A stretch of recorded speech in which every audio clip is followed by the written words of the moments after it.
Jefferson students, this is Miss Bartolai, coming at you from my home in Chicago, as you might be able to see out the window. Today I'm going to be reading to you one of my favorite books of all time, which is Strega Nona by Tommy DePaula. And so let's get into it. I miss you all. I'm excited to be able to share this book with you.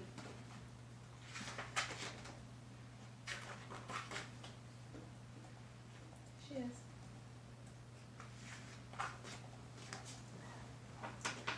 In a town in Calabria a long time ago, there lived an old lady everyone called Strega Nona, which meant Grandma Witch. Although all the people in town talked about her in whispers, they all went to see her if they had troubles. Even the priest and the sisters of the convent went, because Strega Nona did have a magic touch.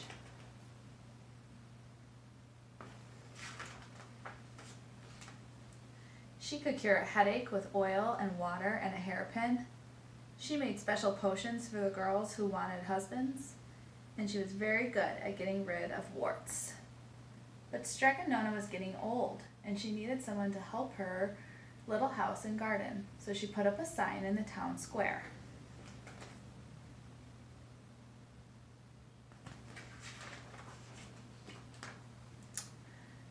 And Big Anthony, who didn't pay attention, went to see her.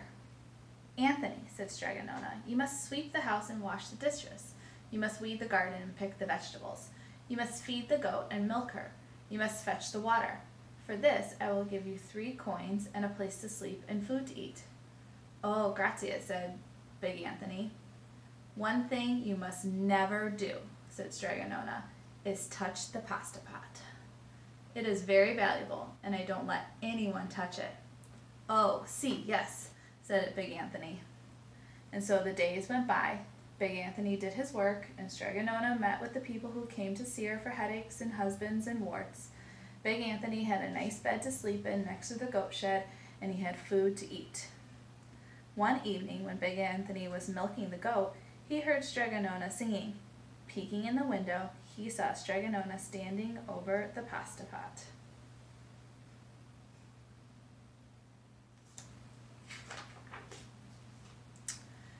She sang, "Bubble, bubble, pasta pot, boil me some pasta nice and hot. I'm hungry and it's time to sup. Boil enough pasta to fill me up."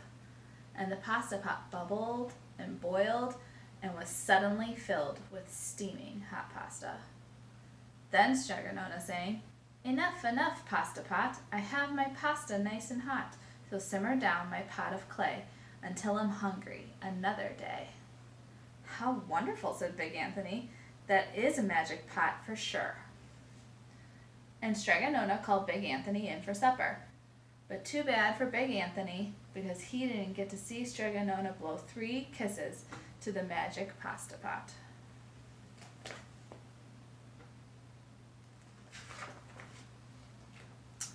And this is what happened.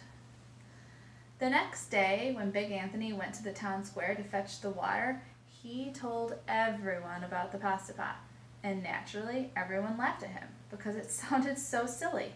A pot that cooked all by itself? "You better go and confess to the priest, Big Anthony," they said. "Such a lie." "I'll show them," he said to himself. "Someday I will get the pasta pot and make it cook, and then they'll be sorry." That day came sooner than even Big Anthony would have thought, because 2 days later, Strega Nona said to Big Anthony, "Anthony, I must go over the mountain to the next town to see my friend Strega Amelia. Sweep the house and weed the garden, feed the goat and milk her for your lunch. There are some bread and cheese in the cupboard, and remember, do not touch the pasta pot." "Oh, yes, yes," Strega Nona said Big Anthony, but inside he was thinking, "My chance has come."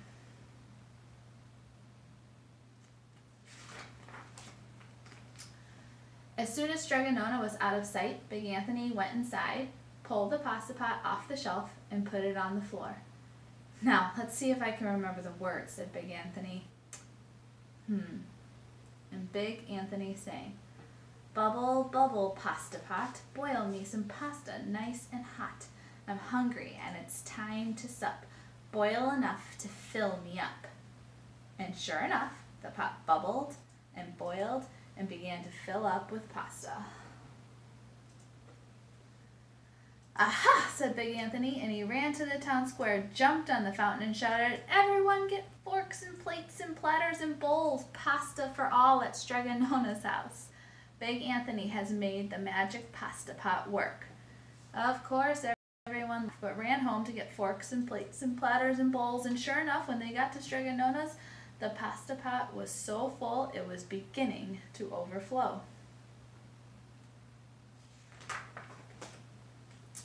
And Big Anthony was a hero. He scooped out pasta and filled the plates and platters and bowls.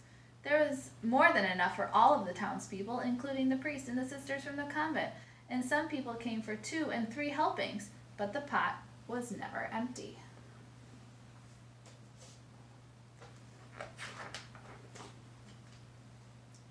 When all had had their big fill, Anthony sang, "Enough, enough, my pasta pot. I love my pasta nice and hot. So simmer down my pot of clay until I'm hungry another day." But alas, he did not blow the 3 kisses. He went outside to the applause of the crowd. Big Anthony took a bow. He was so busy listening to compliments from everyone that he didn't notice the pasta pot was still bubbling and boiling until a sister from the convent said, "Oh, Big Anthony, look!" And pasta was pouring out of the pot all over the floor of Strega Nona's house and was coming out the door.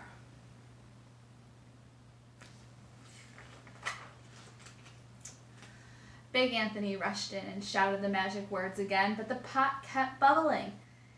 He took the pot off the floor, but pasta kept pouring from it. Big Anthony grabbed a cover to put it on the pot and sat on it. But the pasta raised the cover, and Big Anthony as well, and spilled on the floor of Strega Nona's house. "Stop!" yelled Big Anthony. But the pasta did not stop, and if someone hadn't grabbed poor Big Anthony, the pasta would have covered him up. The pasta had all but filled the little house. Out of the windows and through the doors it came, and the pot kept right on bubbling. The townspeople began to worry. "Do something!" they shouted. Big Anthony sang the magic song again, but again without the 3 kisses, and it did no good. By this time, the pasta was on its way down the road, and all the people were running to keep ahead of it.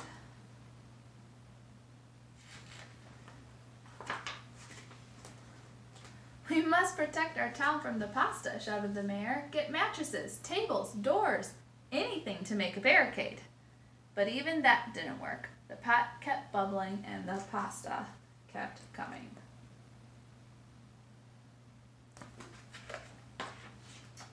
"We're lost," said the people, and the priest and the sisters of the convent began praying. "The pasta will cover our town," they cried. And it certainly would have had Strega Nona not come down the road home from her visit. She didn't have to look twice to know what had happened.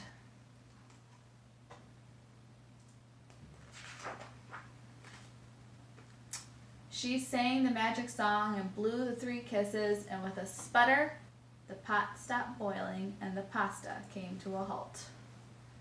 "Oh, grazie, thank you, Strega Nona," the people cried. But then they turned on poor Big Anthony. "String him up," the men of the town shouted.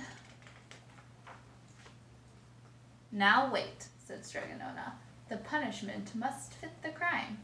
And she took a fork from the lady standing nearby and held it up to Big Anthony. "All right, Anthony, you wanted pasta from my magic pot," Strega Nona said, "and I want to sleep in my little bed tonight. So start eating."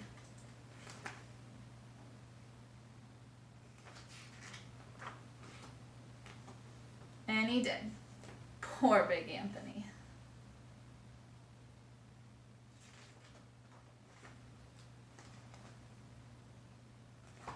That's the end of Strega Nona. I hope you enjoyed it.